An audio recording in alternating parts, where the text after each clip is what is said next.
Harippad medical college ക്രമക്കേടിൽ വിജിലൻസിന്റെ ത്വരിത പരിശോധന ആരംഭിച്ചു. പരാതിക്കാരുടെ മൊഴി രേഖപ്പെടുത്തി വിവരങ്ങളുമായി ഷാജഹാൻ ചേരുകയാണ്. ഷാജഹാൻ, മെഡിക്കൽ കോളേജുമായി ബന്ധപ്പെട്ട നിരവധി ക്രമക്കേടുകൾ പീപ്പിൾ ടിവി തന്നെ പുറത്തു കൊണ്ടുവരുന്നു. മാധ്യമ അന്വേഷണത്തെ ശരിവെക്കുന്നതല്ല ഇപ്പോഴത്തെ ഈ പരിശോധന.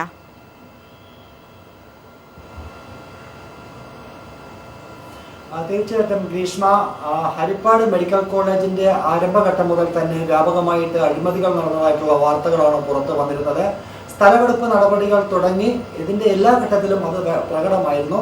ഇത്തരത്തിൽ നിരന്തരം വാർത്തകൾ വരികയും പരാതികൾ വ്യാപകമായിട്ട് ഉയർന്നു വരികയും ചെയ്ത സാഹചര്യത്തിലാണ് വിജിലൻസ് ഡയറക്ടർ തന്നെ കഴിഞ്ഞ ദിവസം ആലപ്പുഴയിലെത്തി സംഭവ സ്ഥലം പരിശോധിച്ചിരുന്നു. അതിനുശേഷം ത്വരിതാന്വേഷണത്തിന് അദ്ദേഹം ഉത്തരവിടുകയായിരുന്നു. ഇതിന്റെ അടിസ്ഥാനത്തിലാണ് ഇപ്പോൾ മൊഴികൾ എടുത്തു വരുന്നത്. പരാതിക്കാരിൽ നിന്നും വിജിലൻസ് ഓഫീസിൽ വിളിച്ചു വരുത്തിയാണ് ഇപ്പോൾ പരാതികൾ സ്വീകരിക്കുന്നതും പരാതിക്കാരുടെ മൊഴികൾ എടുക്കുന്നതുമായിട്ടുള്ള നടപടികളുമായിട്ട് വിജിലൻസ് മുൻപോട്ട് പോയിരിക്കുന്നത്. കൂടാതെ ആലപ്പുഴ മെഡിക്കൽ കോളേജുമായി ബന്ധപ്പെട്ട് ഇതുവരെയുള്ള എല്ലാ രേഖകളും ഹാജരാക്കാനും ബന്ധപ്പെട്ട ഉദ്യോഗസ്ഥർക്ക് നിർദ്ദേശം നൽകിയിട്ടുണ്ട്. ഇതിൽ നിന്നൊക്കെ നമുക്ക് മനസ്സിലാകുന്നത് ഹരിപ്പാട് മെഡിക്കൽ കോളേജിന്റെ നിർമ്മാണ പ്രവർത്തനങ്ങളുമായി ബന്ധപ്പെട്ട് വ്യാപകമായി അഴിമതികൾ നടന്നുവെന്ന് വിജിലൻസിന് വ്യക്തമായി എന്ന തരത്തിലുള്ള സൂചനകളാണ് ലഭിക്കുന്നത്. ഇതിന്റെ അടിസ്ഥാനത്തിലാണ് ഇത്തരത്തിൽ ഒരു അന്വേഷണവുമായിട്ട് ഇപ്പോൾ വിജിലൻസ് മുന്നോട്ട് പോകുന്നത്.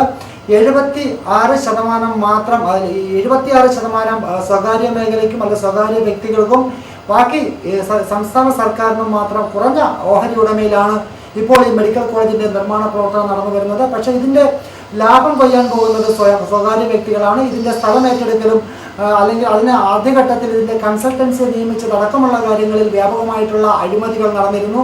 ഇത്തരത്തിലുള്ള വാർത്തകൾ തെളിവ് സഹിതം പുറത്തു വന്നിരുന്നു. മാത്രവുമല്ല, സ്ഥലമെടുപ്പ് നടപടികൾ ഇനിയും പൂർത്തീകരിച്ചിട്ടില്ല.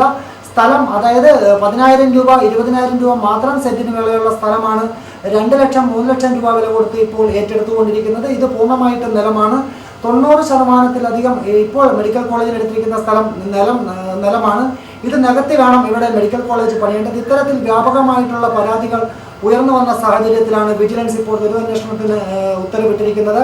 ഇതിന്റെ അടിസ്ഥാനത്തിൽ പരാതി സ്വീകരിക്കുകയും പരാതിക്കാരെ വിളിച്ച് മൊഴിയെടുക്കുന്ന തുടർ നടപടികളുമായിട്ട് വിജിലൻസ് ഇപ്പോൾ രംഗത്തെത്തിക്കഴിഞ്ഞു. എന്തായാലും ഈ കേസുമായി ബന്ധപ്പെട്ട് അധികം താമസിക്കാതെ തന്നെ എഫ്ഐആർ ഇടുകയും അല്ലെങ്കിൽ ബന്ധപ്പെട്ട കുറ്റവാളികളെ കണ്ടെത്തുന്നതിന് വേണ്ടി അല്ലെങ്കിൽ ഈ കേസുമായി ബന്ധപ്പെട്ട് അഴിമതി നടത്തി എന്ന് വ്യക്തമായിട്ടുള്ള ആളുകൾ, നമുക്കറിയാം ഹരിപ്പാട് മണ്ഡലത്തിൽ ആലപ്പുഴ മെഡിക്കൽ കോളേജിന് വളരെ അടുത്താണ് ഹരിപ്പാട് മണ്ഡലം. അവിടെ ഒരു മെഡിക്കൽ കോളേജിന്റെ ആവശ്യമില്ല എന്ന് പലതരത്തിലുള്ള അഭിപ്രായങ്ങൾ ഉയർന്നു വന്നതാണ്. ഹരിപ്പാട് MLA-യും പ്രതിപക്ഷ നേതാവുമായിട്ടുള്ള രമേശ് ചെന്നിത്തല മുൻകൈ എടുത്തുകൊണ്ടാണ് ഇത്തരത്തിൽ സ്വകാര്യ മേഖലയ്ക്ക് കൂടുതൽ താല്പര്യമുള്ള അല്ലെങ്കിൽ സ്വകാര്യ പങ്കാളിത്തം കൂടുതലുള്ള ഒരു മെഡിക്കൽ കോളേജ് പണിയുന്നതിനായിട്ടുള്ള നിർദ്ദേശം മുന്നോട്ട് വയ്ക്കുക. അതിന്റെ അടിസ്ഥാനത്തിൽ ഇത്തരം നടപടികൾ നടന്നു വന്നതും ഇതിന്റെയൊക്കെ ഇത്തരത്തിൽ വന്ന പരാതികളുടെ അടിസ്ഥാനത്തിലാണ് ഇപ്പോൾ വിജിലൻസ് ഹരിപ്പാട് മെഡിക്കൽ കോളേജ് ക്രമക്കേടുമായി ബന്ധപ്പെട്ട് വിജിലൻസിന്റെ ത്വരിത പരിശോധന ആരംഭിച്ചു. വിവരങ്ങളാണ് ഷാജഹാൻ നൽകിയത്.